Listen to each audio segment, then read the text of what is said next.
ಆಪ್ಕಿ ಅದಾಲತ್ನಲ್ಲಿ ಆಮಿರ್ ಖಾನ್ ಅವರ ಮೇಲಿರುವ ಆರೋಪವೆಂದರೆ ಇವರು ಎಲ್ಲರಿಗಿಂತ ಆರಗೆಂಟ್ ಎಂಬುದು. ಇಲ್ಲಿ ತನಕ ಬಹಳ ಒಳ್ಳೆ ಒಳ್ಳೆ ಮಾತುಗಳನ್ನ ಆಡ್ತಾ ಇದ್ರಿ, ಬಹಳ ಪ್ರೀತಿಯಿಂದ ಜನರ ಜೊತೆ ಮಾತಾಡ್ತಾ ಇದ್ದೀರಿ.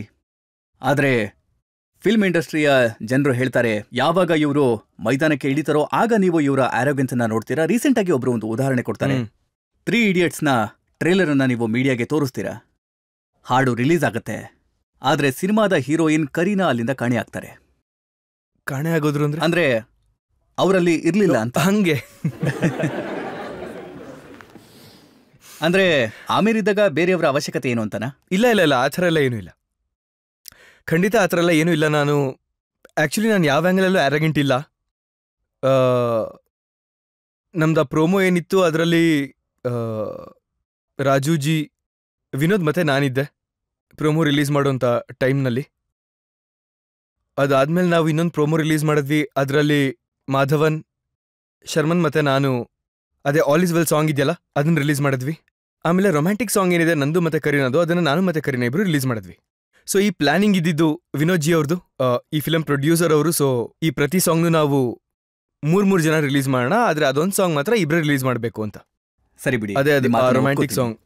ನೀವು ರೊಮ್ಯಾಂಟಿಕ್ ಹಾಡಲ್ಲಿ ಹೀರೋಯಿನ್ ಮುಂದೆ ಕೂಡ್ಸಿದ್ರಿ, ಆದ್ರೆ ಇಂಡಸ್ಟ್ರಿ ಜನರು ಎಲ್ಲಿ ಸೇರ್ತಾರಲ್ಲ, ಒಂದು ಉದಾಹರಣೆ ಕೊಡ್ತೀನಿ.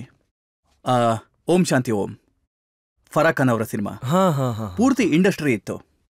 ಸಂಜಯ್ ದತ್ ಕೂಡ ಬಂದಿದ್ರು, ಸಲ್ಮಾನ್ ಖಾನ್ ಕೂಡ ಬಂದಿದ್ರು, ಶಾರುಖ್ ಖಾನ್ ಎಲ್ಲರನ್ನೂ ಕರೆದಿದ್ರು ಆ ಹಾಡಲ್ಲಿ. ಧರ್ಮೇಂದರ್ ಅವರಂತ ತುಂಬಾ ದೊಡ್ಡ ವ್ಯಕ್ತಿ ಕೂಡ ಬಂದಿದ್ರು. ಆದ್ರೆ ಒಬ್ಬ ವ್ಯಕ್ತಿ ಇಂಡಸ್ಟ್ರಿಯಿಂದ ಅಲ್ಲಿ ಕಾಣೆಯಾಗಿದ್ರು, ಅದು ಆಮಿರ್ ಖಾನ್. ಆಕ್ಚುಲಿ ಹೇಳಬೇಕು ಅಂತಂದ್ರೆ ಇದು ನನ್ನ ಆ್ಯರಗೆನ್ಸ್ ಅಲ್ಲ. ನಾನು ನನ್ನ ಕೆಲಸನ ತುಂಬ ಸೀರಿಯಸ್ ಆಗಿ ತಗೋತೀನಿ. ಅಂದರೆ ನಾನು ಹೇಳ್ತಾ ಇರೋದು ಬೇರೆಯವ್ರು ತಗೊಳ್ಳೋದಿಲ್ಲ ಅಂತಲ್ಲ, ಆದರೆ ನನಗಿವಾಗ ಯಾವುದೋ ಒಂದು ಫಿಲಮಲ್ಲಿ ನಾನು ಆ ಫಿಲಮಲ್ಲಿ ಒಂದೇ ಒಂದು ಶಾರ್ಟ್ ಕೊಡ್ತಾ ಇದ್ರು ಕೂಡ ನಾನು ಮೊದಲು ಸ್ಕ್ರಿಪ್ಟನ್ನು ಓದ್ತೀನಿ, ಆಮೇಲೆ ನಾನು ಡಿಸೈಡ್ ಮಾಡ್ತೀನಿ ನಾನು ಇದನ್ನು ಮಾಡಬೇಕಾ ಬೇಡವಾ ಅಂತ. ಈಗ ಅವರು ಅದೊಂದು ಸಾಂಗ್ ಮಾಡಬೇಕು ಅಂತೀರ, ಇವಾಗ ಅದೊಂದು ಸಾಂಗಿಗೋಸ್ಕರ ನಾವು ಅವ್ರನ್ನ ಸ್ಕ್ರಿಪ್ಟ್ ಕೇಳಲ್ಲ ಹೇಳಿ, ವಿಚಿತ್ರ ಅನ್ಸುತ್ತೆ. ನಾನು ಕೆಲಸ ಮಾಡ್ತೀನಿ ಪ್ಯಾಷನ್ ಮತ್ತು ಲವ್ ಇಂದ. ಅಂದರೆ ನೀವಿವಾಗ ನನಗೆ ಬಂದು 100 ಕೋಟಿ ಕೊಡ್ತೀನಿ ತಗೊಳ್ಳಿ, ಈ ಫಿಲಮ್ ಮಾಡಿ, ಈ ಸಾಂಗ್ ಮಾಡಿ ಅಂತ ಹೇಳಿದ್ರೆ ನಾನು ಮಾಡೋದಿಲ್ಲ. ಅಂದರೆ ನನಗೆ ಎಲ್ಲಿವರೆಗೂ ಅನ್ಸೋದಿಲ್ವೋ, ಒಳಗಡೆಯಿಂದ ನನಗೆ ಹೇಳೋದಿಲ್ವೋ ಇದನ್ನು ಮಾಡಬೇಕು ಅಂತ, ನಾನು ಮಾಡಲ್ಲ. ಮತ್ತು ಇವಾಗ ಇದಕ್ಕೆ ಅಂತ ನಾನು ಸ್ಕ್ರಿಪ್ಟ್ ಕೇಳಿದ್ರೆ ಅದು ವಿಚಿತ್ರವಾಗಿರುತ್ತೆ. ಆಮೇಲೆ ನಾನು ಸ್ಕ್ರಿಪ್ಟನ್ನು ತರಿಸ್ಕೊಂಡು ಓದಿ ಇಷ್ಟ ಆಗಲಿಲ್ಲ ಅಂತಾನೆ ಇನ್ನೂ ಕೆಟ್ಟದಾಗಿರುತ್ತೆ ಅದು. ನಾನು ಸ್ಕ್ರಿಪ್ಟ್ ತರಿಸ್ಕೊಂಡು ಓದಿ ನಂಗೆ ಇಷ್ಟ ಆಗಿಲ್ಲ, ನಾನು ಮಾಡಲ್ಲ ನಿಮ್ಮ ಸಾಂಗು ಅಂತಂದರೆ ಅದು ಇನ್ನೂ ಕೆಟ್ಟದಾಗಿರುತ್ತೆ. ಸೊ ಇಂಥ ವಿಷಯಗಳಿಂದ ನಾನು ದೂರ ಇರ್ತೀನಿ. ಹಂಗೆ ನೀವು ನೋಟಿಸ್ ಮಾಡೋಕೆ ಹೋದರೆ ನಾನು ಪಾರ್ಟಿಗಳಿಗೂ ಕೂಡ ತುಂಬ ಕಮ್ಮಿನೇ ಹೋಗೋದು, ಫಂಕ್ಷನ್ಸ್ಗೂ ತುಂಬಾ ಕಮ್ಮಿ. ಅವಾರ್ಡ್ಸ್ ತಗೊಳಕ್ ನೀವು ಹೋಗೋದಿಲ್ಲ? ಅವಾರ್ಡ್ಸ್ ತಗೊಳ್ಳೋದಕ್ಕೆ ನಾನು ಹೋಗೋದಿಲ್ಲ. ಆರೋಗ್ಯನ್ಸ್ ಅಂತ ನಂಬ್ತಾರೆ, ಆರೋಗ್ಯನ್ಸ್ ಅಲ್ಲ ಅದು, ಪೂರ್ತಿ ಜನ ಇದ್ರು ಅಲ್ಲಿ. ಅಲ್ಲ, ಆಕ್ಚುಲಿ ಆರೋಗ್ಯನ್ಸ್ ಅಲ್ಲ ಅದು. ನನಗನ್ಸುತ್ತೆ ನಾ ಈ ವಿಷಯಗಳಲ್ಲಿ ಫಿಟ್ಟೇ ಆಗಲ್ಲ ಅಂತ. ನಾನು ಫಿಟ್ಟೇ ಆಗಲ್ಲ ಈ ವಿಷಯಗಳಲ್ಲಿ, ಯಾಕಂದ್ರೆ ಇವೆಲ್ಲ ಒಂದು ಬೇರೆ ಪ್ರಪಂಚ ಇದೆ. ಓಕೆ, ನಿಮ್ಮ ಸ್ಟ್ಯಾಂಡರ್ಡ್ ಬೇರೆನೇ ಇದೆ, ನೀವು ಆಸ್ಕರ್ಗೆ ಫಿಟ್ ಆಗ್ತೀರಾ? ಇಲ್ಲ, ಸಖತ್ತಾಗಿ ಹೇಳಿದ್ರಿ, ತುಂಬಾ ಒಳ್ಳೆ ಪ್ರಶ್ನೆ ಕೇಳಿದ್ರಿ ನೀವು. ಖಂಡಿತ ಈ ಮಾತಲ್ಲಿ ಯಾವುದೇ ಸತ್ಯ ಇಲ್ಲ. ಎಲ್ಲಿವರೆಗೂ ನಮ್ಮ ಭಾರತದ ಅವಾರ್ಡ್ಸ್ ಇದೆಯೋ ಅದ್ರ ಜೊತೆ ನನ್ನ ಎಕ್ಸ್ಪೀರಿಯನ್ಸ್ ಏನಿದೆಯೋ ಅವ್ರ ಜೊತೆ ಅದು ಚೆನ್ನಾಗಿಲ್ಲ. ಇದರಲ್ಲಿ ಯಾವುದೇ ವಿಷಯ ಬಚ್ಚಿಟ್ಟಿಲ್ಲ, ಈ ವಿಷಯ ಎಲ್ಲರಿಗೂ ಗೊತ್ತೇ ಇದೆ. ಸೊ ನಾನು ಸ್ವಲ್ಪ ದೂರನೇ ಇರ್ತೀನಿ. ಆಸ್ಕರಲ್ಲಿ ಮೊದಲನೇ ಸಲ ನಂದು ಎಕ್ಸ್ಪೀರಿಯನ್ಸ್ ತುಂಬಾನೇ ಚೆನ್ನಾಗಿತ್ತು. ಸೊ ಎಲ್ಲಿವರೆಗೂ ಅವಾರ್ಡ್ಸ್ಗಳ ಪ್ರಶ್ನೆ ಬರುತ್ತೋ, ಎಲ್ಲಿ ನನಗೇನೋ ಒಂದು ಸ್ವಲ್ಪ ಸರಿ ಹೋಗ್ತಿಲ್ಲ ಅಂತ ಅನ್ಸುತ್ತೋ ಅಲ್ಲಿಂದ ದೂರ ಬಂದ್ಬಿಡ್ತೀನಿ. ಆದ್ರೆ ಎಲ್ಲಿ ಎಲ್ಲ ಸರಿ ಇದೆ ಅಂತ ನನಗನ್ಸುತ್ತೋ ಅಲ್ಲಿ ಯಾಕೆ ನಾನು ಅಲ್ಲಿಂದ ದೂರ ಬರಬೇಕು? ಇವಾಗ ಆಸ್ಕರ್ನೇ ತಗೊಳ್ಳಿ, ಆಕ್ಚುಲಿ ನನ್ನ ಫಿಲ್ಮ್ಗಳನ್ನ ಅವಾರ್ಡ್ಸ್ಗೆ ಅಂತ ಮಾಡಲ್ಲ. ನಾನು ಫಿಲ್ಮ್ಗಳನ್ನ ಮಾಡೋದು ನನ್ನ ಆಡಿಯನ್ಸ್ಗೋಸ್ಕರ. ಆಸ್ಕರ್ದು ಇಂಪಾರ್ಟೆನ್ಸ್ ನನಗೆ ಎಷ್ಟು ಕಮ್ಮಿ ಇದೆ ಅಂತ ಅಂದ್ರೆ, ಈಗ ಅದರಿಂದ ಈ ಫಿಲಮ್ ನಾವೇನ್ ಮಾಡಿದೀವೋ ಅದಕ್ಕೊಂದು ಬಾಗಿಲು ಸಿಗತ್ತೆ, ಒಂದು ವಿಂಡೋ ಸಿಗತ್ತೆ ಅದಕ್ಕೆ ಬೇರೆ ಪ್ರಪಂಚಕ್ಕೆ. So as a marketing tool ನಾನು ಅದನ್ನ ಬಳಸ್ಕೊಳ್ಳೋದಕ್ಕೆ ಇಷ್ಟಪಡ್ತೀನಿ, ಇನ್ಯಾವುದಕ್ಕೂ ಅಲ್ಲ. ಯಾಕಂದ್ರೆ ಆಸ್ಕರ್ನವರು ನನಗೇನು ಹೇಳ್ತಾರೆ, ನಾನು ಸಿನಿಮಾ ಚೆನ್ನಾಗಿ ಮಾಡಿದೀನೋ ಚೆನ್ನಾಗಿ ಮಾಡಿಲ್ವೋ ಅಂತ ಹೇಳ್ತಾರೆ. ನನ್ನ ಆಡಿಯನ್ಸ್ ಆಗ್ಲೇ ನನಗೆ ಅದನ್ನ ಹೇಳಾಗೋಗಿದೆ, ನಾನು ಒಳ್ಳೆ ಸಿನಿಮಾ ಮಾಡಿದೀನೋ ಕೆಟ್ಟ ಸಿನಿಮಾ ಮಾಡಿದೀನೋ ಅಂತ. ಸೊ ನಾನು ಯಾರಿಗೋಸ್ಕರ ಸಿನಿಮಾ ಮಾಡಿದೀನೋ ಅವ್ರು ನಂಗೆ ಬಂದು ಹೇಳಿ ಹೆಂಗ್ ಮಾಡಿದೀನಿ ಅಂತ, ಅದ್ರಲ್ಲಿ ನಂಗೆ ಜಾಸ್ತಿ ಇಂಟ್ರೆಸ್ಟ್ ಇದೆ. ಅವಾರ್ಡ್ ತಗೊಂಡು ನಾನು ಏನ್ ಮಾಡ್ಲಿ ಈಗ? ಆದ್ರೆ ಇವಾಗ ಒಂದು ಅವಾರ್ಡ್ ಇದೆ ಅಂತಂದ್ರೆ, ಈ ಕಾನ್ಸ್ ಫಿಲ್ಮ್ ಫೆಸ್ಟಿವಲ್ ಆಗಿರ್ಬೋದು, ಬರ್ಲಿನ್ ಫಿಲ್ಮ್ ಫೆಸ್ಟಿವಲ್ ಆಗಿರ್ಬೋದು, ಆಸ್ಕರ್ ಆಗಿರ್ಬೋದು, ಅದೊಂದು ಒಳ್ಳೆ ಪ್ಲಾಟ್ಫಾರ್ಮ್. ಅದು ಇಂಟರ್ನ್ಯಾಷನಲಿ ರೆಕಗ್ನೈಸ್ಡ್. ಅದು ಅಲ್ಲಿ ನಿಮ್ ಸಿನಿಮಾನ ಇಷ್ಟಪಡ್ತೀನಿ, ನಿಮ್ ಸಿನಿಮಾನ ಅವರು ಇಷ್ಟಪಡ್ತಿದ್ದಾರೆ ಅಂತಂದ್ರೆ, ಇವಾಗ ಲಗಾನ್ ಎಕ್ಸಾಂಪಲ್ ತಗೊಳ್ಳಿ. ಇದಕ್ಕೆ ಮಹೇಶ್ ಭಟ್ ಅವ್ರು ಹೇಳ್ತಾ ಇದ್ದಿದ್ದು ಬರ್ಲಿನ್, ಕಾನ್ಸ್, ಆಸ್ಕರ್ ಇದ್ರ ಬಗ್ಗೆ ಮಾತಾಡ್ತಾರೆ. ಯಾರಿಗೆ ವೈಟ್ ಸ್ಕಿನ್ ಇದೆಯಲ್ಲ, ಬಿಳಿ ಬಣ್ಣದವ್ರಿಗೆ, ಅವ್ರಿಗೆ ಬಗ್ಗೋದಕ್ಕೆ ತಯಾರಾಗಿದ್ದಾರೆ. ಬಗ್ಗದಕ್ಕೆ ನಾನು ಯಾರ ಮುಂದೆನೂ ತಯಾರಾಗಿಲ್ಲ, ನಾವ್ ಯಾರ ಮುಂದೆನೂ ಬಗ್ತಾ ಇಲ್ಲ. ಮತ್ತೆ ಅವ್ರ ಚರ್ಮದ ಬಣ್ಣ ಏನಿದೆ ಅದಕ್ಕೂ ನನಗೂ ಯಾವುದೇ ಸಂಬಂಧನೂ ಇಲ್ಲ. ನಾಳೆ ಬರ್ಲಿನವರೆಲ್ಲ ಕಪ್ಪಗಾದ್ರೆ ನನಗೂ ಅದಕ್ಕೂ ಏನೂ ಸಂಬಂಧ ಇಲ್ಲ. ಸೊ ನಂದು ಏನು ನಂಬಿಕೆ ಅಂತಂದ್ರೆ, ಇವಾಗ ಈ ಪ್ಲಾಟ್ಫಾರ್ಮ್ಸ್ ಏನಿದೆ, ಇವಾಗ ಕಾನ್ಸ್ ಇರ್ಬೋದು, ಬರ್ಲಿನ್ ಇರ್ಬೋದು, ಅಥವಾ ಆಸ್ಕರೇ ಇರ್ಬೋದು, ಎಷ್ಟೋ ವರ್ಷಗಳಿಂದ ಇವರೊಂದು ಲೆವೆಲ್ ಆಫ್ ಸ್ಟ್ಯಾಂಡರ್ಡ್ನ ಮೇಂಟೈನ್ ಮಾಡ್ಕೊಂಡ್ ಬಂದಿದ್ದಾರೆ. ಈ ಲೆವೆಲ್ ಆಫ್ ಸ್ಟ್ಯಾಂಡರ್ಡ್ನ ನೀವು ಮೇಂಟೈನ್ ಮಾಡಿದ್ರೆ ನಿಮಗೂ ಅದೇ ಗೌರವ ಸಿಗುತ್ತೆ. ಇವಾಗ ಇದು ನಿಮ್ಮೇಲಿದೆ, ನಿಮಗೆ ಎಷ್ಟು ಗೌರವ ಅಂದ್ರೆ ನಿಮಗೆ ಎಷ್ಟು ಗೌರವ ಸಿಗ್ಬೇಕು ಅನ್ನೋದು ನಿಮ್ಮಲ್ಲೇ ಇದೆ. ಇವಾಗ ಒಂದು ಅವಾರ್ಡ್ ವಿಷಯಕ್ಕೆ ಬಂದ್ರೆ, ನಾನೊಂದು ಸಂಸ್ಥೆ ಶುರು ಮಾಡಿ ಆ ಅವಾರ್ಡ್ನ ನಾನು ಮಾರೋದಕ್ಕೆ ಶುರು ಮಾಡಿದ್ರೆ ಅವಾಗ ನಂದು ವ್ಯಾಲ್ಯೂ ಏನಿರುತ್ತೆ ಹೇಳಿ? ಸೊ ನಾನು ಹೇಳ್ತಾ ಇದ್ದೀರಾ ಈ ಅವಾರ್ಡ್ಸ್? ಅದು ನಾನು ಹೇಳ್ತೀರ, ನೀವು ಹೇಳ್ತಿರೋದು. ನಾನು ನಿಮ್ಗೊಂದು ಎಕ್ಸಾಂಪಲ್ ಕೊಡ್ತಾ ಇದ್ದೀನಿ ಅಷ್ಟೇ. ಅಂದ್ರೆ ಇವಾಗ ನೀವು ನನಗೆ ಹೇಳಿ, ಯಾರ್ಯಾರು ಕೊಂಡ್ಕೊಳ್ತಾರೆ ಅವಾರ್ಡ್ಸ್? ನಾನು ನಾಳೆ ಲಿಸ್ಟ್ ಕಳಿಸ್ತೀನಿ ನಿಮ್ಗೆ. ಆದ್ರೆ ನಾನು ನಿಮಗೆ ಹೇಳ್ತಾ ಇರೋ ಪಾಯಿಂಟ್ ಏನಪ್ಪಾ ಅಂತಂದ್ರೆ, ಈಗ ಈ ಸಂಸ್ಥೆಗಳಿದೆಯಲ್ಲ, ಇವೆಲ್ಲವೂ ಈಗ ತುಂಬಾ ವರ್ಷಗಳಿಂದ ಒಂದು ಸ್ಟ್ಯಾಂಡರ್ಡ್ನ ಮೇಂಟೈನ್ ಮಾಡ್ಕೊಂಡ್ ಬಂದಿದ್ದಾರೆ. ಅದಕ್ಕೋಸ್ಕರನೇ ಜನ ಅಲ್ಲಿಗೆ ಹೋಗಿ ಈ ಪ್ಲಾಟ್ಫಾರ್ಮ್ಗಳನ್ನ ನಂಬ್ತಾ ಇದ್ದಾರೆ. ಮತ್ತೆ ಇವಾಗ ನಮ್ಮ ಸಿನಿಮಾನ ಈ ಪ್ಲಾಟ್ಫಾರ್ಮ್ ಅಲ್ಲಿ ಅವ್ರು ಇಷ್ಟಪಟ್ಟಿದ್ದಾರೆ ಅಂತಂದ್ರೆ, ನಾನು ಲಗಾನ್ ಎಕ್ಸಾಂಪಲ್ ಕೊಟ್ಟೆ. ಈಗ ಲಗಾನ್ ಆಸ್ಕರ್ ಅಲ್ಲಿ ನಾಮಿನೇಟ್ ಆಯ್ತು. ಇವಾಗ ಅದು ಆಸ್ಕರ್ ಅಲ್ಲಿ ನಾಮಿನೇಟ್ ಆಗಿದ್ರಿಂದ ಎಷ್ಟೋ ಜನಗಳಿಗೆ, ಯಾರಿಗೆ ಲಗಾನ್ ಬಗ್ಗೆ ಗೊತ್ತೇ ಆಗ್ತಿರ್ಲಿಲ್ವೋ ಅವರೆಲ್ಲರಿಗೂ ಇವಾಗ ಅವ್ರು ಹೋಗಿ ನೆಟ್ಟಲ್ಲಿ ಹುಡುಕ್ತಾರೆ, ಇದು ಯಾವ್ದು ನಾಮಿನೇಟ್ ಆಗಿದ್ದ ಸಿನಿಮಾ ಅಂತ. ಇದನ್ನ ಅವ್ರುವೇ DVD ತಗೊಳಕ್ ಇಷ್ಟಪಡ್ತಾರೆ. ಈ ರೀತಿನಲ್ಲಿ ಎಷ್ಟೊಂದು ಜನಗಳು ಒಂದು ಭಾರತದ ಪಿಕ್ಚರ್ನ ನೋಡಿದ್ರು, ಮತ್ತೆ ಒಂದು ಭಾರತದ ಮೇನ್ ಸ್ಟ್ರೀಮ್ ಸಿನಿಮಾನ ತುಂಬಾನೇ ಇಷ್ಟಪಟ್ರು. ಈ ಮಾತಲ್ಲಿ ಎಷ್ಟು ನಿಜಾಂಶ ಇದೆ. ಒಂದು ವೇಳೆ ಲಗಾನ್ ಸಿನಿಮಾ 3.5 ಗಂಟೆ ಅಲ್ದೇ ಹೋಗಿದ್ದಿದ್ರೆ, ಅಲ್ಲಿ ಆಡಿಯನ್ಸ್ ಪ್ರಕಾರ, ಜೂರಿ ಪ್ರಕಾರ ಸಿನಿಮಾ ಚಿಕ್ಕದಾಗಿದ್ದಿದ್ರೆ, ಕೆಲವೊಂದು ಹಾಡುಗಳನ್ನ ಕಟ್ ಮಾಡಿದ್ದಿದ್ರೆ ಬಹುಶಃ ಅವಾರ್ಡ್ ಬಂದಿರ್ತಿತ್ತು ಅಂತ. ಇಲ್ಲ, ಇದರಲ್ಲಿ ಯಾವುದೇ ತರದ ಸತ್ಯನೂ ಇಲ್ಲ. ಯಾಕಂದ್ರೆ ನಾನ್ ನಿಮ್ಗೆ ಎಕ್ಸಾಂಪಲ್ ಕೊಡ್ತೀನಿ. ಟೋಟಲ್ 56 ಸಿನಿಮಾ ಏನೋ ಇತ್ತು ಆ ವರ್ಷ ಅನ್ಸುತ್ತೆ. ಯಾವ ವರ್ಷ ಲಗಾನ್ ಕಾಂಪಿಟೇಷನ್ ಅಲ್ಲಿ ಇತ್ತು. ನಾಮಿನೇಟ್ ಆಗೋದು, ಟಾಪ್ 5 ಅಲ್ಲಿ ಬರೋದು ಎಷ್ಟು ಕಷ್ಟ ಅಂತಂದ್ರೆ, ಎಲ್ಲಿವರೆಗೂ ಜೂರಿ ಮೆಂಬರ್ಗಳಿಗೆ ಆಲ್ಮೋಸ್ಟ್ 300ರಿಂದ 400 ಜನ ಜೂರಿ ಮೆಂಬರ್ಸ್ ಇರ್ತಾರೆ ನಿಮ್ಗೆ. ಅಂದ್ರೆ 7 ಜೂರಿ ಮೆಂಬರ್ ಇರಲ್ಲ ನಿಮ್ಗೆ. ಎಲ್ಲಿವರೆಗೂ ಆ 300-400 ಜನಕ್ಕೆ ನಿಮ್ಮ ಸಿನಿಮಾ ತುಂಬಾನೇ ಇಷ್ಟ ಆಗೋದಿಲ್ವೋ ಅಲ್ಲಿವರೆಗೂ ಟಾಪ್ 5 ಬರಕ್ ಸಾಧ್ಯನೇ ಇಲ್ಲ. ಇವಾಗ ಅವ್ರಿಗೆ ಅನ್ಸಿದ್ರೆ ನಿಮ್ ಫಿಲಮ್ ಅಲ್ಲಿ ಸಾಂಗ್ಸ್ ಇದೆ, ಅವ್ರಿಗೆ ಸಾಂಗ್ಸ್ ಇಷ್ಟ ಇಲ್ಲ ಅಂತಂದ್ರೆ, ಅಥವಾ ನಿಮ್ ಸಿನಿಮಾ ಜಾಸ್ತಿ ಲೆಂತಿ ಇದೆ ಅಂತಾನೆ ನೀವು ನಾಮಿನೇಟ್ ಆಗೋಕ್ಕೆ ಸಾಧ್ಯ ಇಲ್ಲ. ನಿಮ್ಮ ಸಿನಿಮಾ ಅವ್ರಿಗೆ ತುಂಬಾನೇ ಇಷ್ಟ ಆಗಿದೆ, ನಮ್ಮ ಭಾರತದಿಂದ ಒಂದು ಸಿನಿಮಾ ಅವ್ರಿಗೆ ತುಂಬಾ ಇಷ್ಟ ಆಗಿದೆ, ಅದಕ್ಕೆ ಅದು ಹೋಗಿ ನಾಮಿನೇಟ್ ಆಗಿದೆ. ಆಲ್ಮೋಸ್ಟ್ 10-12 ಸಿನಿಮಾ ಇತ್ತು, ಅದು ಅದ್ಭುತವಾದ ಸಿನಿಮಾಗಳಾಗಿತ್ತು ಆ ವರ್ಷದಲ್ಲಿ. ಆದ್ರೆ ಅವು ನಾಮಿನೇಟ್ ಆಗಿಲ್ಲ, ಗೊತ್ತಾ? ಲಗಾನ್ ನಾಮಿನೇಟ್ ಆಗಿತ್ತು.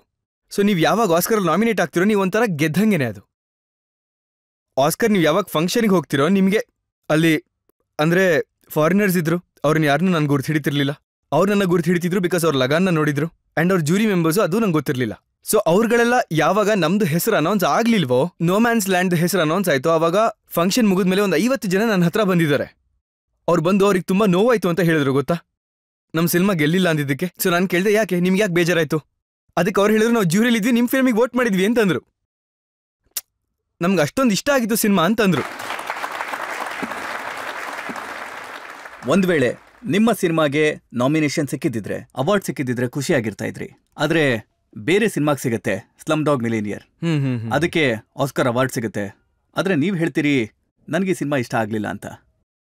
ಇವಾಗ ನಂದೊಂದು ಪ್ರಾಬ್ಲಮ್ ಇದೆ. ನಾನು ಆರಗೆಂಟ್ ಅಲ್ಲ, ನಾನು ತುಂಬಾ ಸತ್ಯ ಹೇಳ್ತೀನಿ. ಅದು ನನಗೆ ಸುಳ್ಳು ಹೇಳೋದಕ್ಕೆ ಬರೋದಿಲ್ಲ. ಅವಾಗ ಸ್ಲಮ್ ಡಾಗ್ ಮಿಲಿಯನೇರ್ ನಾನು ಇನ್ನೂ ನೋಡಿರಲಿಲ್ಲ. ಅದು ನನ್ನ ಫ್ರೆಂಡ್ದೇ ಫಿಲಮು. ಅನಿಲ್ ಕಪೂರ್ ನಂಗೆ ತುಂಬಾ ಒಳ್ಳೆ ಫ್ರೆಂಡು. ಮತ್ತೆ ಡ್ಯಾನಿ ಬಾಯ್ಲ್ಗೆ ನಾನು ತುಂಬಾ ದೊಡ್ಡ ಫ್ಯಾನು. ಅವರು ಸಿನಿಮಾ ಮಾಡಿದಾರೆ, ಜನಕ್ಕೆಲ್ಲ ತುಂಬಾ ಇಷ್ಟ ಆಗ್ತಿದೆ ಅಂತ ನನಗೆ ಗೊತ್ತಾದಾಗ ನಂಗೆ ತುಂಬಾನೇ ಖುಷಿ ಆಯ್ತು. ನಾನು ಪ್ರೀಮಿಯರ್ಗೂ ಹೋಗಿದ್ದವ್ರಿಗೆ ವಿಶ್ ಮಾಡಕ್ಕೆ ಅಂತ. ಅಲ್ಲಿವರೆಗೂ ನಾನು ಸಿನಿಮಾ ನೋಡಿರಲಿಲ್ಲ. ಸೊ ನಾನು ಸಿನಿಮಾ ನೋಡಿದಾಗ ನನಗೆ ಪರ್ಸ್ನಲಿ ಅನ್ಸಿದ್ದೇನು ಅಂತಂದ್ರೆ, ನನಗೆ ಅಷ್ಟೊಂದೇನು ಸಿನಿಮಾ ಇಷ್ಟ ಆಗಲಿಲ್ಲ. ಇವಾಗ ನಾನು ಹೆಂಗೆ ಸುಳ್ಳು ಹೇಳಿ ಸಿನಿಮಾ ತುಂಬಾ ಚೆನ್ನಾಗಿದೆ, ನಂಗೆ ತುಂಬಾ ಇಷ್ಟ ಆಯಿತು ಅಂತ. ಸೊ ನಂಗೆ ಓಕೆ ಅನಿಸ್ತು ಸಿನಿಮಾ.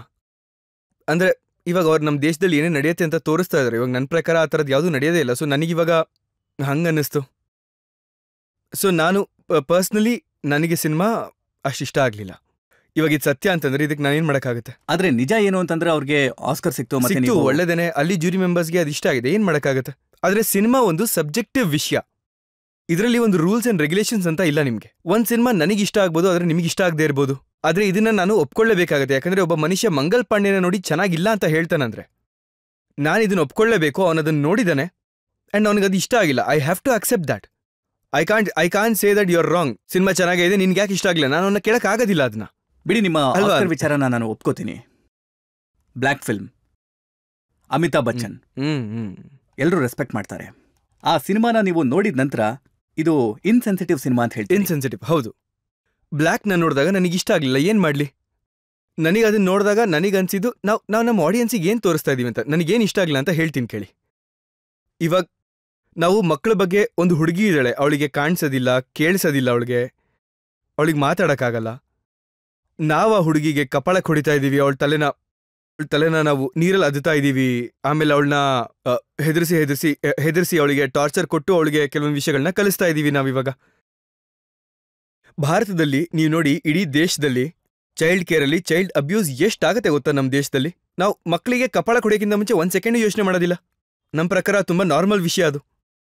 ಸೊ ಕಪಾಳ ಹೊಡೆಯೋದು ನಮ್ಮ ಭಾರತೀಯರಿಗೆ ತುಂಬಾ ಕಾಮನ್ ವಿಷಯ. ಅಂದ್ರೆ ಇವಾಗ ಸಿಟೀಸು, ಟೌನ್ಸು, ಒಂದು ಚಿಕ್ಕ ಊರು ಅದೆಲ್ಲ ತಗೊಳ್ಳಿ, ಇವಾಗ ಚೈಲ್ಡ್ ಅಬ್ಯೂಸ್ ಮೊದಲೇ ತುಂಬಾ ಜಾಸ್ತಿ ಇದೆ ನಮ್ಮ ದೇಶದಲ್ಲಿ. ಅದ್ರ ಮೇಲೆ ಒಂದು ಸಿನಿಮಾ ಬೇರೆ ಮಾಡಿ ತೋರಿಸ್ತಾ ಇದ್ದೀರಾ. ಅದ್ರಲ್ಲಿ ನಿಮ್ ಲೀಡ್ ಆಕ್ಟರು ಒಬ್ರಿಗೆ ಕಪಾಳ ಹೊಡಿತಾ ಇದಾರೆ, ಒಬ್ರ ತಲೆನ ನೀರಲ್ಲಿ ಅದ್ದುತ್ತಾ ಇದಾರೆ. ಅದಾದ್ಮೇಲೆ ಅವಳು ಸರಿ ಹೋಗ್ಬಿಡ್ತಾಳೆ, ಅಂದ್ರೆ ಕಲ್ತು ಬಿಡ್ತಾಳೆ ಏನ್ ಕಲಿಬೇಕಾಗಿತ್ತು ಅದನ್ನ. ಸೊ ನೀವ್ ಏನ್ ಮೆಸೇಜ್ ಕೊಡ್ತಾ ಇದೀರಾ ಜನಗಳಿಗೆ? ನೀವು ಕೊಡ್ತಿರೋ ಮೆಸೇಜ್ ಏನಂದ್ರೆ ನಿಮ್ ಮಕ್ಳಿಗೆ ಏನಾದ್ರು ಸರಿ ಇಲ್ಲ ಅಂತಂದ್ರೆ ಅವ್ರಿಗೆ ಸರಿಯಾಗಿ ಹೊಡಿರಿ, ಸರಿ ಹೋಗ್ಬಿಡುತ್ತೆ ಅಂತ.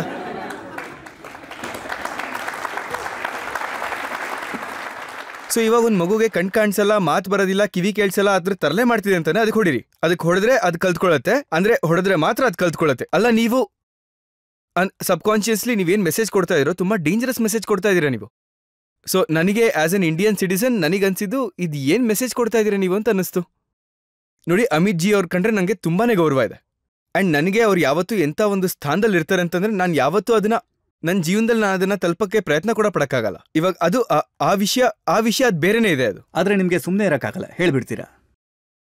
ಸೊ ಇದರಲ್ಲಿ ಇವಾಗ ವಿಷಯ ಏನಪ್ಪಾ ಅಂತಂದ್ರೆ, ಆ ವಿಷಯ ಹೆಂಗ್ ಆಚೆ ಬಂತು ಅಂತ ನಾನು ನಿಮ್ಗೆ ಹೇಳ್ತೀನಿ. ಒಬ್ಬ ಜರ್ನಲಿಸ್ಟ್ ಇದ್ರು, ಅವ್ರು ನನ್ನ ಇಂಟರ್ವ್ಯೂ ತಗೊಂಡ್ರು. ಬ್ಲ್ಯಾಕ್ ನನಗೆ ಇಷ್ಟ ಆಗಿಲ್ಲ ಅಂತ ನಾನು 2 ವರ್ಷದ ಹಿಂದೆನೇ ಹೇಳಾಗೋಗಿತ್ತು. ಅಂಡ್ ಅಮಿತ್ ಜಿಗೂ ಹೇಳಾಗೋಗಿತ್ತು ಇದನ್ನ, ಯಾಕಂದ್ರೆ ನಾನು ಅವ್ರ ದೊಡ್ಡ ಫ್ಯಾನು. ಅಂಡ್ ಯಾವಾಗ ಅವ್ರನ್ನ ನಾನು ಮೀಟ್ ಆದ್ನೋ ಅವ್ರಿಗಾಗ್ಲೇ ಈ ವಿಷಯ ಗೊತ್ತಾಗಿತ್ತು. ನಾನು ಅವ್ರ ಹತ್ರ ಇದ್ರ ಬಗ್ಗೆ ಮಾತಾಡಿದ್ದೆ. ಅಂಡ್ ಅವ್ರು ನನ್ನ ಕೇಳಿದ್ರು, ನಿನಗೇನಕ್ಕೆ ಇಷ್ಟ ಆಗಿಲ್ಲ ಅಂತ. ನಾನೆಲ್ಲ ಹೇಳಿದೆ ನಂಗೆ ಏನೇನು ಇಷ್ಟ ಆಗಿರಲಿಲ್ಲ ಅಂತ, ಅಂದ್ರೆ ನನಗೇನೇನು ಅನ್ಸಿತ್ತು ಅಂತ ನಾನು ಹೇಳಿದೆ. ಅದಕ್ಕೆ ಅವ್ರಿಗೆ ನನ್ನ ಮೇಲೆ ಗೌರವ ಇತ್ತು. ಅದಾದ್ಮೇಲೆ 2 ವರ್ಷ ಆದ್ಮೇಲೆ, ಅಂದ್ರೆ ಬ್ಲ್ಯಾಕ್ ಯಾವಾಗ್ಲೂ ರಿಲೀಸ್ ಆಗೋಗಿತ್ತು. ಅದಾದ್ಮೇಲೆ ನಂದು 2 ವರ್ಷ ಆದ್ಮೇಲೆ ಇಂಟರ್ವ್ಯೂ ತಗೊಂಡ್ರು ಯಾರು. ಅದ್ರಲ್ಲಿ ನಂಗೆ ತುಂಬಾನೇ ಪ್ರಶ್ನೆಗಳನ್ನ ಕೇಳಿದ್ರು. ಅವ್ರು 2 ವರ್ಷದ ಹಿಂದೆ ನನ್ನ ಇಂಟರ್ವ್ಯೂನ ಓದಿದ್ರು ಅನ್ಸತ್ತೆ ಎಲ್ಲೋ. ಅವ್ರು ನನ್ನ ಮತ್ತೆ ಬ್ಲ್ಯಾಕ್ ಬಗ್ಗೆ ಪ್ರಶ್ನೆ ಕೇಳಿದಾಗ ನಾನು ಮತ್ತೆ ಅದೇ ಉತ್ತರ ಕೊಟ್ಟೆ ನಾನು ಅದ್ರ ಬಗ್ಗೆ. ಅವರು ನಾನು 2 ಗಂಟೆದ್ ಏನ್ ಪೂರ್ತಿ ಇಂಟರ್ವ್ಯೂ ಕೊಟ್ಟನೋ ಅದನ್ನೆಲ್ಲ ಪಕ್ಕಕ್ಕೆ ಇಟ್ಬಿಟ್ಟು ನಾನು ಬ್ಲ್ಯಾಕ್ ಬಗ್ಗೆನೇ ಒಂದು ದೊಡ್ಡ ಇಂಟರ್ವ್ಯೂ ಮಾಡ್ಬಿಟ್ರು. ಸೊ ಹೇಗೆ ಅನಿಸ್ತಾ ಇತ್ತು ಅಂತಂದ್ರೆ ನಾನು ಎಲ್ಲ ಬಿಟ್ಟು ಬ್ಲ್ಯಾಕ್ ಹಿಂದೆ ಬಿದ್ದಿದ್ದೀನಿ ಅಂತ ಅನಿಸ್ತಿತ್ತು. ಸೊ ಇದು ಅನ್ಫಾರ್ಚುನೇಟ್ ವಿಷಯ. ಇದು ಮೇ ಬಿ ನನಗೆ ಅವಾಗ ಅನ್ಸಿತ್ತು ಅಂದ್ರೆ ನಾನು ಇದ್ರ ಬಗ್ಗೆ ಮಾತಾಡಬಾರ್ದಿತ್ತು ಅಂತ. ಮೋಸ್ಟ್ಲಿ ನೀವು ಕರೆಕ್ಟಾಗಿ ಹೇಳ್ತಿದ್ದೀರಾ ಅನ್ಸುತ್ತೆ, ನಾನು ಮಾತಾಡಬಾರ್ದು ಅನ್ಸುತ್ತೆ. ನಿಮ್ಗೇನು ಅನ್ಸುತ್ತೆ ಹೇಳಿ, ಮಾತಾಡಬಾರ್ದಾ? ನೋಡಿ, ಇಲ್ಲಿ ಕೂತಿರುವಂತ ಜನರು ನಿಮ್ಗೆ ಹೇಳ್ತಾರೆ ನೀವು ಸತ್ಯನೇ ಹೇಳ್ಬೇಕು ಅಂತ. ಅಂದ್ರೆ ನಾನು ಗೌರವದಿಂದ ಹೇಳ್ತಾ ಇದ್ದೀನಿ. ಅಂದ್ರೆ ಇವಾಗ ನೋಡಿ, ತಪ್ಪು ನನ್ನಿಂದನೂ ಆಗ್ಬೋದು ಅಲ್ವಾ. ಅಂದ್ರೆ ಇವಾಗ ನಾನು ಈ ರೆಸ್ಪಾನ್ಸಿಬಿಲಿಟಿನ ಅಮಿತ್ ಜಿ ಅವ್ರ ಮೇಲೆ ಹಾಕ್ತಾ ಇಲ್ಲ, ನಾನು ಇದನ್ನ ಈ ರೆಸ್ಪಾನ್ಸಿಬಿಲಿಟಿ ಫಿಲ್ಮ್ ಮೇಕರ್ ಮೇಲೆ ಹಾಕ್ತಿದ್ದೀನಿ. ಫಿಲ್ಮ್ ಯಾರು ಮಾಡ್ತಾರೋ, ಕತೆ ಯಾರು ಬರೀತಾರೋ, ಯೂಶಲಿ ನಾವು ಆಕ್ಟರ್ಗಳು ನಮ್ಮ ಒಂದು ಪ್ರಪಂಚದಲ್ಲಿ ಇರ್ತೀವಿ, ನಮ್ಮ ಕೆಲಸ ಬಂದು ನಾವು ಮಾಡಿ ಹೋಗ್ತೀವಿ. ಹಂಗೆ ನೋಡಿದ್ರೆ ಇವಾಗ ನಾನು ನಮ್ಮ ರೈಟರ್ ಮತ್ತೆ ಡೈರೆಕ್ಟರ್ ಮೇಲೆ ಜಾಸ್ತಿ ರೆಸ್ಪಾನ್ಸಿಬಿಲಿಟೀಸ್ ಹಾಕ್ತೀನಿ. ಯಾವುದೇ ಫಿಲ್ಮ್ ಆಗಿರ್ಬೋದು, ಆ ಫಿಲ್ಮ್ ಚೆನ್ನಾಗಿರ್ಬೋದು, ಕೆಟ್ಟದಾಗಿರ್ಬೋದು, ಹೆಂಗಾರು ಇರ್ಬೋದು. ಅದನ್ನ ಇಂಟರ್ವ್ಯೂ ಮಾಡೋರ್ ಮೇಲೆ ಹಾಕ್ಬಿಟ್ರಿ ನೀವು. ಕೆಲವೊಂದ್ಸಲ ನೀವುಗಳು ತೋರಿಸ್ತೀರಾ ಬುದ್ಧಿವಂತಿಕೆ, ಏನ್ ಮಾಡಕ್ಕಾಗತ್ತೆ. ಆದ್ರೆ ಒಂದ್ ಇಂಪ್ರೆಷನ್ ಅಂತೂ ಖಂಡಿತ ಕ್ರಿಯೇಟ್ ಆಗತ್ತೆ. ಬೇರೆ ಇಂಡಸ್ಟ್ರಿ ಅವರು ಏನ್ ಮಾಡ್ತಾರಲ್ಲ ಅದರಿಂದ ನೀವು ಒಂದು ಲೈನ್ನ ತಗೋತೀರಾ. ನಾನು ನಿಮ್ಗೆ ಒಂದು ಉದಾಹರಣೆ ಕೊಡ್ತೀನಿ. ಮೇಡಮ್ ಟುಸಾಡಲ್ಲಿ ವ್ಯಾಕ್ಸ್ ಮ್ಯೂಸಿಯಂ ಇದೆ. ಪ್ರೆಸ್ಟೀಜಿಯಸ್ ವಿಷಯ ಇದು. ಅಮಿತಾಬ್ ಬಚ್ಚನ್ ಅವರು ಕೂಡ ಇದ್ದಾರೆ ಅಲ್ಲಿ, ಐಶ್ವರ್ಯ ರೈ ಇದ್ದಾರೆ, ಶಾರುಖ್ ಖಾನ್ ಅವರ ಒಂದು ಪುತ್ಥಳಿ ಕೂಡ ಇದೆ ಅಲ್ಲಿ, ಸಲ್ಮಾನ್ ಖಾನ್ ಅವರದ್ದು ಇದೆ. ಆದ್ರೆ ಯಾವಾಗ ಅಮೀರ್ ಖಾನ್ ಅವ್ರಿಗೆ ಆಫರ್ ಮಾಡ್ತಾರಲ್ಲ, ಆಗ ನೀವ್ ಹೇಳ್ತೀರಾ ಅಲ್ಲ ಇದೇನಿದು ನನಗಿದ್ ಬೇಕಾಗಿಲ್ಲ ಅಂತ. ಇಲ್ಲ, ಆ ಥರ ವಿಷಯ ಅಲ್ಲ ಅದು. ಆಕ್ಚುಲಿ ನಾನು ಇದು ತಪ್ಪು ರೀತಿಯಲ್ಲಿ ವಿಷಯ ಆಚೆ ಬಂದಿದೆ. ಯಾಕಂದ್ರೆ ಮೇಡಮ್ ಟುಸಾಡ್ಸ್ ಮ್ಯೂಸಿಯಂ ಏನಿದೆಯೋ ಅದು ತುಂಬಾ ಒಳ್ಳೆ ಮ್ಯೂಸಿಯಂ. ಎಲ್ಲ ತುಂಬಾ ಆಕ್ಟರ್ಗಳದ್ದು ಅಲ್ಲಿ ಅವರು ತುಂಬಾ ಡಿಸ್ಪ್ಲೇ ಮಾಡಿದ್ದಾರೆ, ಇಂಟರ್ನ್ಯಾಷನಲ್ ಸ್ಟಾರ್ಸ್ದು. ಅದು ತುಂಬಾ ಒಳ್ಳೆ ವಿಷಯ ಅದು. ಸೊ ನನಗೆ ಯಾವಾಗ ಇಂಟಿಮೇಷನ್ ಬಂತೋ, ಸೊ ಅವಾಗ ನಾನು ನನ್ನ ಕೆಲಸದಲ್ಲಿ ಸ್ವಲ್ಪ ಬ್ಯುಸಿಯಾಗಿದ್ದೆ. ಮತ್ತೆ ನಾನು ಸ್ವಲ್ಪ ನಂದು ಪ್ರಯಾರಿಟೀಸ್ ಏನಿದೆಯೋ ಇದು ನಂದಲ್ಲ ಪ್ರಯಾರಿಟೀಸ್. ಇದು ಫ್ಯಾಕ್ಟ್. ಇದು ನನ್ನ ಪ್ರಯಾರಿಟಿ ಅಲ್ಲ. ಇದು ನಾನು ನಿಂತ್ಕೊಂಡಿರೋದು, ಫೋಟೋಸ್ ತೆಗೆಸ್ಕೊಳ್ಳೋದು, ಸ್ಟ್ಯಾಚ್ಯೂ ಮಾಡಿಸ್ಕೊಳ್ಳೋದು, ಇದೆಲ್ಲ ನಂದು. ಆ ಟೈಮಲ್ಲಿ ನಾನು ಬ್ಯುಸಿ ಇದ್ದೀನಿ, ನನ್ನ ಕೆಲಸದಲ್ಲಿ ನಾನೇನೋ ಮಾಡ್ತಾ ಇದ್ದೀನಿ. ಮೋಸ್ಟ್ಲಿ ಬೇರೆ ಟೈಮಲ್ಲಿ ನನ್ನ ಕೇಳಿದ್ರೆ ನಾನು ಹೂ ಅಂತ ಇದ್ನೋ ಏನೋ ಗೊತ್ತಿಲ್ಲ, ನಿಜವಾಗ್ಲೂ ಗೊತ್ತಿಲ್ಲ. ಆದರೆ ಅವ್ರು ನನ್ನ ಕೇಳಿದಾಗ ನಾನು ಅವಾಗ ನಿಜವಾಗ್ಲೂ ತುಂಬ ಬ್ಯುಸಿಯಾಗಿದ್ದೆ, ನನ್ನ ಫಿಲಮ್ ಕೆಲಸದಲ್ಲಿ ನಾನು ಬ್ಯುಸಿಯಾಗಿದ್ದೆ. ಸೊ ನಾನು ಅವ್ರಿಗೆ ಇವಾಗ ಟೈಮ್ ಆಗಲ್ಲ ಅಂತ ಹೇಳಿದೆ. ಸೊ ನನ್ನ ಪ್ರಯಾರಿಟಿ ಏನಿರುತ್ತೆ ಅದು ಬರೀ ಕೆಲಸದ ಮೇಲೆ ಇರುತ್ತೆ. ನಂದು ಆ ಕಡೆ ಈ ಕಡೆ ಎಲ್ಲ ಯೋಚನೆ ಬರೋದಿಲ್ಲ, ಅದೇನು ಮಾಡಬೇಕು ಇದೇನು ಮಾಡಬೇಕು ಅಂತೆಲ್ಲ.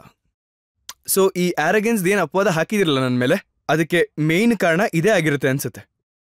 ನಾನು ಯಾವಾಗಲೇ ಒಂದು ಕೆಲಸ ಮಾಡಿದ್ರೂ ನನ್ನ ಎಲ್ಲ ಎನರ್ಜೀಸುವೆ ಅದೊಂದು ಕೆಲಸದ ಮೇಲೆ ಎಷ್ಟು ಫೋಕಸ್ ಆಗೋಗಿರುತ್ತೆ ಅಂತಂದರೆ, ಸೊ ಯೂಶಲಿ ನಾನು ಸುತ್ತಮುತ್ತದ ಏನೇನು ವಿಷಯಗಳಿರುತ್ತೋ ಎಲ್ಲದನ್ನೂ ಮರ್ತೇ ಬಿಟ್ಟಿರ್ತೀನಿ. ನಾನು ಯಾರೋ ನನ್ನ ಫ್ರೆಂಡ್ ಒಬ್ರು ಫೋನ್ ಮಾಡ್ತಾರೆ, ಅವ್ರ ಫೋನಿಗೆ ಆನ್ಸರೇ ಮಾಡಿರಲ್ಲ ನಾನು. ಇವಾಗ ಅವ್ರಿಗೆ ಅನ್ನಿಸ್ಬೋದು ಇವನೆಂತ ಆ್ಯರಗೆಂಟ್, ಇವನು ಫೋನು ಆನ್ಸರ್ ಮಾಡಲ್ವಲ್ಲ ಅಂತ. ಆ್ಯಕ್ಚುಲಿ ನಾನು ಆ್ಯರಗೆಂಟ್ ಆಗಿರೋದಿಲ್ಲ ಆ ಟೈಮಲ್ಲಿ. ಬರೀ ನನ್ನ ಕೆಲಸದಲ್ಲಿ ನಾನು ಫೋಕಸ್ಡ್ ಆಗಿರ್ತೀನಿ ಅಷ್ಟೇ. ಆ್ಯಂಡ್ ನನಗೆ ಬೇರೆ ರೀತಿ ಗೊತ್ತೇ ಇಲ್ಲ ಕೆಲಸ ಮಾಡೋದು ಅಂತಂದ್ರೆ. ಇದನ್ನ ನಾನು ಪರ್ಪಸ್ಲಿ ಮಾಡ್ತಾ ಇಲ್ಲ. ಸರಿ, ಈಗ ನೀವ್ ಏನ್ ಉತ್ತರ ಕೊಟ್ರಲ್ಲ ಅದರ ತೀರ್ಮಾನನ ನಮ್ಮ ಜನಗಳು ತಗೋತಾರೆ. ನಿರ್ಧಾರ ಮಾಡ್ರಪ್ಪ. ನಿಜಕ್ಕೂ ಇವರು ಆರೋಗ್ಯಂಟ ಅಥವಾ ಇಲ್ವಾ?